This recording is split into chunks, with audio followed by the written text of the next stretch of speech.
Latoya Cantrell in New Orleans. Let's look at what she just said this past week. It's phenomenal. I have been hearing the rumors on the streets. I don't know if they are true or not, but I just want Russell Wilson and Sierra to know that if the rumors are true, please know that the city, of New Orleans will welcome you and your family with open arms. So this was awesome. I think the NFL needs more of this. But then the other side of this was even better. So then you had the Seattle mayor respond. I love you, mayor, but keep your eyes off of Russell Wilson. His home is in Seattle. And so you know Seattle is in the market for an NBA team. I absolutely love this. I love every part of this. I love this. The NFL needs this. It's so political. Let's get everybody involved. Russ, chill out, boy. Hey, do you guys know just how low the bar is for the New York Knicks these days? The New York Knicks, who haven't made the playoffs in 9 years, haven't won a title in 48 years. The bar is so jaw-dropping, soil-scratching, basement-dwelling, flow-ride low for the New York Knicks that this was the scene over the weekend outside of Madison Square Garden. Why? And if you turn the sound up, you can hear them just going, it's just euphoria. Why? Because they won 2 games this weekend to reach 500. The New York Knicks are officially average. They have hit 500, and the city cannot handle it. Nick, the day this team goes above 500, I don't even think I could sit still. I don't even think I can handle it as a New York Cityer. So good luck to them. It's wonderful here in New York. Speaking of the Knicks, they just did, as Jenna mentioned, get a game above 500. Julius Randle's an all-star. He's having an excellent game. But Jenna's point is right. There is nothing more delightful than the relentless optimism of Knicks fans that quickly turns into wild overrating of their own players of Knicks fans. And this one stars a man that I once interned for, my buddy Brandon Tierney, who fired off this gem of a take this weekend. Legit question. At his absolute apex, was Chris Bosh ever better than peak Julius Randle? The answer is no. Tierney, I love you, man. You were great to me when I interned for you. You've been great to me every time I've seen you since. That is the definition of being drunk on the Knicks Kool-Aid. Tom Thibodeau gets you to 18 and 17, all of a sudden you're like, peak Julius Randle or Kevin McHale? I don't know. Who would you rather have? Like this is, keep it up, Knicks fans. Emmanuel Quickley's going to be runner-up for Rookie of the Year, and y'all going to put his jersey in the rafters. I'm excited for it. I'm here for it. Keep it up, Knicks fans. Okay. All right, here's the take. I know when you go to Sherwin-Williams, you look at the color palette, you're like, wow, there's trillions of colors. What should I paint my bedroom? Maybe I'll paint Whispering Fog. That seems nice. Here's the problem. There's only like 10 colors. And when they get matched up here, it doesn't work. It happened with Thunder Hawks. They had to change at halftime. And then spring training starts. Oh, Cardinals-Nationals game. Oh, is this an inter-squad scrimmage? Nope. A full-on game. So here's the solution. Stylists for every league have to look at the uniforms, and we really open up the aperture in a major way.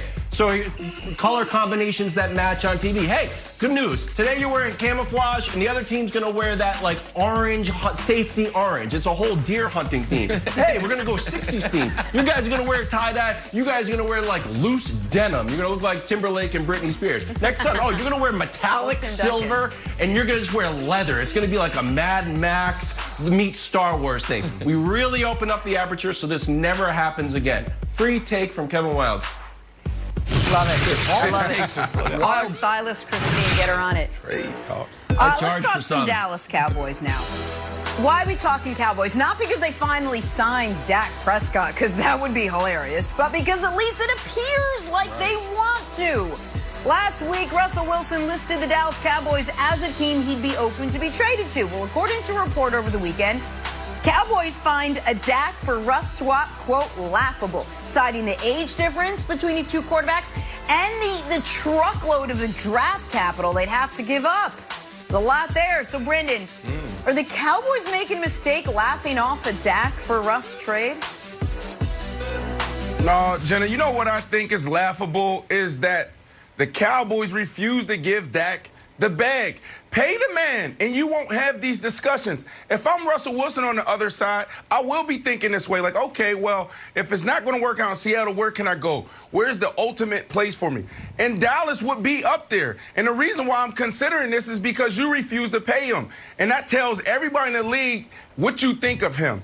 But look, Russell is the better quarterback. Russell is the better leader. When I talk about leaders, because Russ is in the category where there's only a few people. When you talk about all of sports, he's awesome. But you don't go and get rid of Dak Prescott. That is your guy. You did a phenomenal job. That's your legacy. You drafted this guy in the mid-rounds. You did the work. You did the due diligence, and you helped develop him. So why would you get rid of a guy that comes in and there's only 5 quarterbacks that have more wins than him? You got Drew Brees, you got Brady, you got Big Ben, you got Russ, and there's another quarterback out there, Aaron Rodgers. Those are the 5 guys that win the way Dak wins. So you double down on this guy, but you start with paying him, Nick. We won't be having this discussion if you pay him. What's the big deal, resident GM? Yeah, you well, tell me. That's the thing, though. They haven't paid him, and so this is a discussion. And I'm going to double down on the hilarity. I find it laughable that the Cowboys find it laughable. Here's the deal. There is one team in the league that should laugh off the idea of trading their quarterback for Russell Wilson. My team, the Chiefs. And that's not me being a Chiefs homer. That's the reality of it. Now, if you want to say a team like the Chargers wouldn't be interested because Justin Herbert's a decade younger and so much cheaper, fine. Right. I'm not saying every team would trade their quarterback 1-for-1 for Russ, but there's only one team that hangs up the phone and doesn't have the conversation. That's the Chiefs. Everyone else should have the conversation. And for the Cowboys, when clearly you guys are in a multi-year stalemate over what Dak finds his value to be and what you find his value to be, well, then maybe you're not ever going to actually agree. And Dak is going to be a free agent a year from now because you're going to franchise tagging him again this season. To me, Wilds, this is one of the rare instances that everyone could win. Dak could win because he would finally get the contract he feels he deserves and a team that clearly wants him. Russ would win because he would be with a team that is going to be on the marquee, more nationally televised games than any team in the league, and weapons galore. Pete Carroll would win potentially because you go to a super low maintenance, awesome game manager, which seems to be what he wants Russell Wilson to be. And Jerry Jones would win because he doesn't have to negotiate a contract anymore. Russ is locked in on a contract that, if it's traded, becomes actually below market value because Seattle would have to eat the signing bonus. So I see win, win, win, win. So, Wilds, until the Seahawks declare we'd never trade Russ or the Cowboys sign Dak, to me, this is going to be an A1 story day after day. Okay, but Nick, don't you think that the media, us on this show particularly, want to have it both ways? Because anytime an organization flirts with another quarterback, like, oh, what are you doing? What are you drafting Jordan Love for? What are you showing up at this guy's pro day for? Why are there rumors that you want Tom Brady on your team? The Cowboys are handling this perfectly. They should release a video of them actually laughing. We know they love Dak, and they just want to support him. While every other team out there is trying to alienate their quarterbacks, the Cowboys are like, we didn't get the deal done, but we love you. Jerry Jones, like, we treat you like family. And here's the other thing. When you look at their numbers, and I know that we put Russ on a pedestal, go Badgers, I'm all for it, but their numbers aren't that crazy different, Brandon. Like, this is not the upgrade that I think, just on paper, that I was shocked to see these numbers. I don't think it's as big as an upgrade as I think the media wants to make you think it is. Brandon, let me jump in for 1 second because I got to just push back because Nick and I have been on this show from the very beginning. We've had this conversation before. Right. I keep hearing over and over how much the Cowboys love Dak Prescott.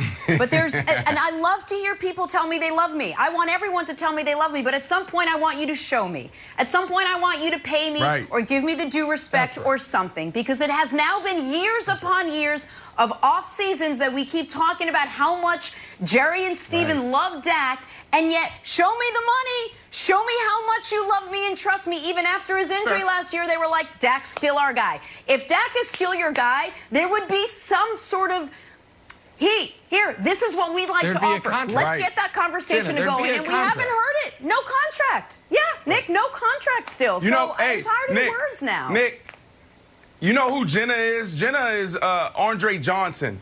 When Jenna speaks, everybody needs to listen, right? Andre Johnson just sits back and he's super cool and chill. And then when he speaks, everybody's like, what? You got to listen to him. Yeah. He's right, man. Get the deal done, and we wouldn't be having this discussion. But, Wiles, to your point, if everything is equal, okay, you're going into the fourth quarter, 2 minutes to go. You're down by 7 points, 6 points, whatever you want to throw up there. Who are you going to hand the ball to, Russell Wilson or Dak Prescott? And to